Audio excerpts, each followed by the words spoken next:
पहली कथा कहा जाता है कि एक समय द्वारका के राजमहल में भगवान कृष्ण ध्यान में लीन थे। उनके सामने हवा का एक तेज झोंका आया और उसी में प्रकट हुए पवन देव के पुत्र हनुमान ने कृष्ण को प्रणाम किया और बोले, प्रभु, मैंने सुना है आप श्री राम ही हैं, पर अब कृष्ण रूप में प्रकट हुए हैं। मेरा हृदय आपको राम रूप में देखना चाहता है।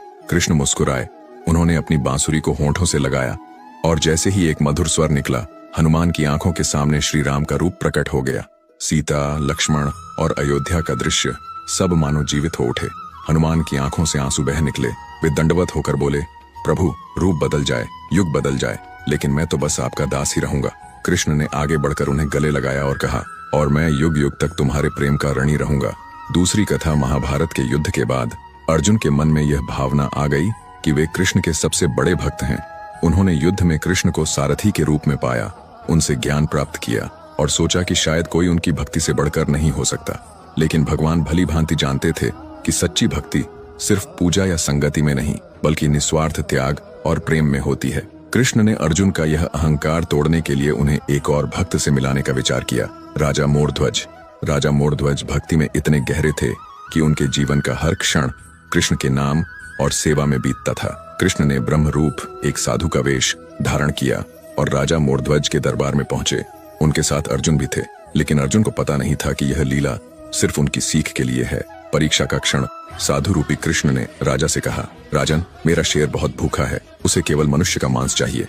राजा मोरध्वज ने बिना किसी झिझक के कहा, आप जो कहेंगे वह होगा। जब साधु ने स्पष्ट किया कि उन्हें उनके स्वयं के पुत्र का मांस चाहिए, तब भी राजा का चेहरा नहीं बदला।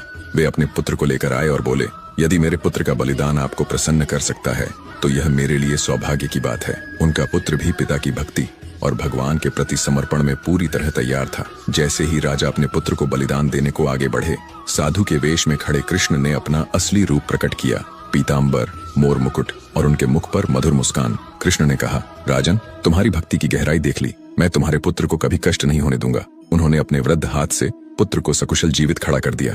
अर्जुन की सीख। अर्जुन ने यह सब देखा और उनकी आंखों से आंसू बहने लगे। उन्होंने समझा कि सच्चा भक्त वह है जो बिना किसी स्वार्थ, बिना किसी शर्त के अपना सब कुछ भगवान को अर्पित कर दे। तीसरी कथा। वृंदावन की एक सुनहरी सुबह गोकुल की गलियों में खुशबू फैली थी और यमुना किनारे कान्हा अपनी बांसुरी पर मधुर राग छेड़ रहे थे। वो धुन ऐसी थी कि पत्ते भी हवा में थम जाते, गायें चरना भूल जाती और गोपियां अपने काम छोड़कर बस सुनती रह जाती। एक दिन वृंदावन में दूर दराज से एक गायक आया। कपड़ों से साफ था कि वह यात्राओं से थका है, लेकिन आंखों में संगीत के लिए प्यास थी। वह कान्हा के पास आकर बोला, लाला, आपकी बांसुरी की धुन ने तो मेरा दिल छू लिया है, क्या मुझे ये बांसुरी मिल सकती है? शायद इससे मेरा भी स्वर पवित्र हो जाए।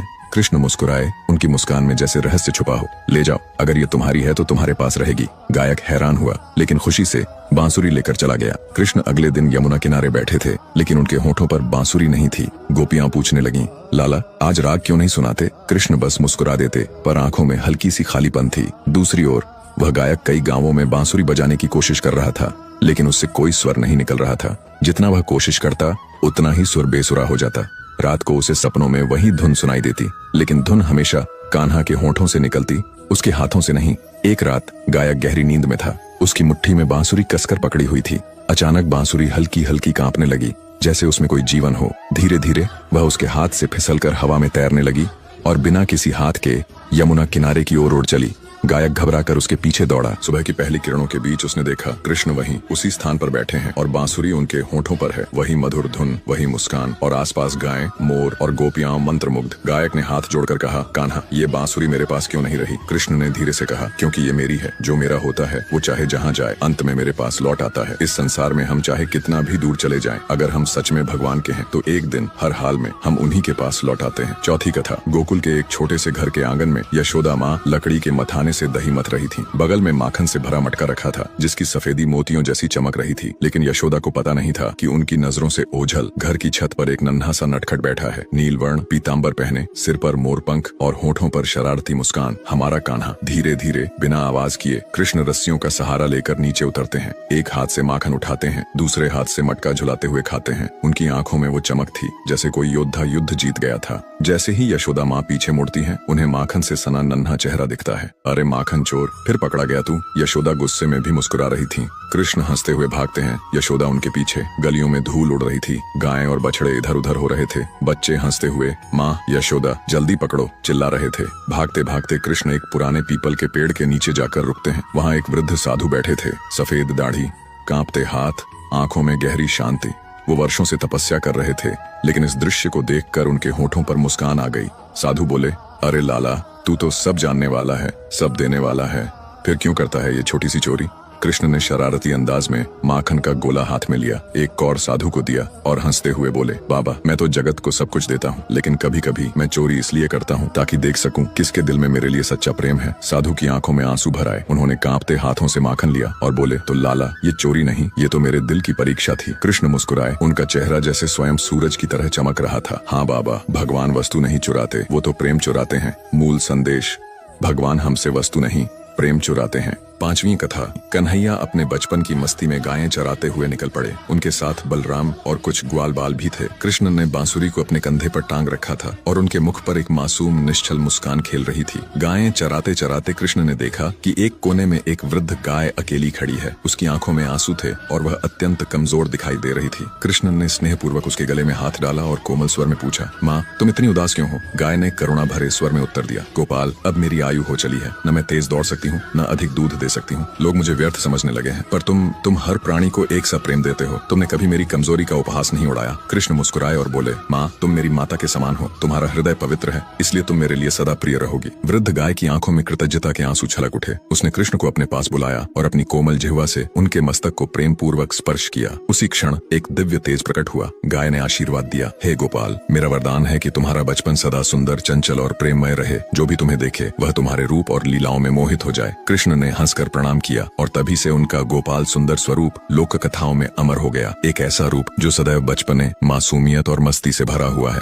कहानी का संदेश, इस कथा से हमें यह शिक्षा मिलती है कि प्रेम और सम्मान कभी भी शरीर की शक्ति या उपयोगिता पर नहीं, बल्कि हृदय की पवित्रता पर आधारित होना चाहिए। जो दूसरों को सम्मान देता है उसका रूप और चरित्र सदैव उज्जवल और आकर्षक बना रहता है। छठी कथा। यमुना किनारे हरी भरी घास, पेड़ों से छनकर आती हल्की हल्की धूप और ठंडी हवा। बस 5-6 साल के नन्हे कान्हा, सिर पर मोरपंख का मुकुट, पीतांबर धारण किए, गले में वनमाला, आंखों में शरारत की चमक और होठों पर प्यारी मुस्कान। बलराम और ग्वालबाल गायें चराने निकले थे। कृष्ण कभी बांसुरी बजाते, कभी तितलियों के पीछे भागते, तो कभी मिट्टी से खेलते। सूरज को देखकर उत्सुकता। उस दिन आसमान बिल्कुल साफ था, सूरज सोने के गोले की तरह चमक रहा था। कृष्ण ने उसे निहारते हुए कहा, वाह ये कितना सुंदर है, मैं इसे छूना चाहता हूँ। बलराम हंसकर बोले, कन्हैया सूरज बहुत दूर है, कोई उसे छू नहीं सकता। कृष्ण ने भोलेपन से कहा, मैं गोपाल हूँ, मुझे कोई नहीं रोक सकता। कृष्ण ने बांसुरी एक ओर रख दी, दोनों हाथ आसमान की तरफ उठाए और उछल उछल कर सूरज को पकड़ने की कोशिश करने लगे। उनके छोटे पैरों से मिट्टी उड़ रही थी, मोर पंख हिल रहा था, पीतांबर हवा में लहरा रहा था।